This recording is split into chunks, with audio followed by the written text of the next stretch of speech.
ഞാൻ 6:30 എണീറ്റിട്ടു. എണീറ്റ് അങ്ങോട്ട് നോക്ക്.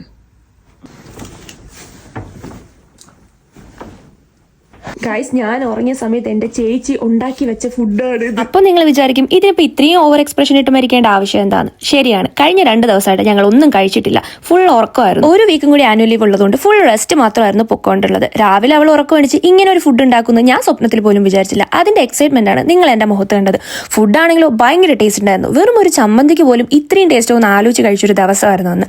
അതിനുശേഷം ഞാൻ റൂമൊക്കെ ക്ലീൻ ചെയ്ത് ബാക്ക് ടു റിയൽ ലൈഫിലേക്ക് കടക്കാനുള്ള ഒരു ആഗ്രഹം. ഇന്ന് മുതൽ ഇനിയുള്ള 4-5 ദിവസം വളരെ ഡിസിപ്ലിനായിട്ട് എല്ലാ കാര്യങ്ങളും ചെയ്തു തീർക്കണം. ഒരു വീക്ക് വേൾഡ് കപ്പിന്റെ പുറകെ പോയതുകൊണ്ട് തന്നെ സ്കിൻ കെയറും ഫേസ് കെയറും എല്ലാം തകൃതിയായിരുന്നു. അതിനുശേഷമുള്ള ഒരു അടിപൊളി ദിവസങ്ങളിലേക്കാണ് ഇനി കടക്കാനിരിക്കുന്നത്. രാവിലെ അവള് ഫുഡ് ഉണ്ടാക്കിയതുകൊണ്ട് ഉച്ചയ്ക്ക് എന്തെങ്കിലും തകൃതിയായിട്ട് തന്നെ വേണം എന്നുള്ള അവളെ അഭിപ്രായം കാരണം ഞാൻ ഫുഡ് പുറത്തൊന്ന് ഓർഡർ ചെയ്തു.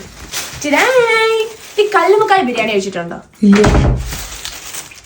യെസ്, നല്ല അടിപൊളി കല്ലുമ്മക്കായ ബിരിയാണിയും ബീഫ് കൊണ്ടാട്ടവും. നോക്കണ്ട ഉണ്ണി, പൈസ കൊടുത്ത് തന്നെ മേടിച്ച സാധനമാണ്. ചുമ്മാ ഇൻസ്റ്റാഗ്രാം സ്ക്രോൾ ചെയ്തോണ്ടിരുന്ന നോർത്ത് ആംപ്ടണിലുള്ള മന്ന ഫുഡ് കോർണറിൽ പുതിയ 2 വെറൈറ്റി ഡിഷസ് ഇൻട്രൊഡ്യൂസ് ചെയ്തായിട്ട് കണ്ടു. അപ്പൊ എന്റെ ഫ്രണ്ട് ലണ്ടനിൽ നിന്ന് വരുന്നതുകൊണ്ട് അവനോട് ഇതൊന്നും കൂടി മേടിച്ചുകൊണ്ട് വരാൻ കൂടി പറഞ്ഞു. എക്സ്പെക്ടേഷൻ ചെയ്ത പോലെ തന്നെയായിരുന്നു. ഒരു അടിപൊളി വെറൈറ്റി സംഭവമായിരുന്നു കേട്ടോ. കഴിച്ചു നോക്കിയപ്പം എനിക്ക് ഇഷ്ടപ്പെട്ടു. ഞാൻ ആദ്യമായിട്ടോ കല്ലുമ്മക്കായ ബിരിയാണി കഴിക്കുന്നത്. നല്ല ടേസ്റ്റ് ഉണ്ട്. ഒരു പണിയില്ലാതെ വീട്ടിലിരിക്കുമല്ലോ, അപ്പൊ എന്തെങ്കിലും വെറൈറ്റി വേണ്ടേ, അതിന് വേണ്ടിയിട്ട് എടുത്ത വീഡിയോസ് ആണ്. ഇവിടെ ഒരു രക്ഷയില്ലായിരുന്നു. നല്ല സ്പൈസി ആയിട്ടുള്ള ബീഫ് കൊണ്ടാട്ടത്തിന്റെ ടേസ്റ്റ് ഒക്കെ ഇപ്പോഴും എന്റെ വായിലുണ്ട്.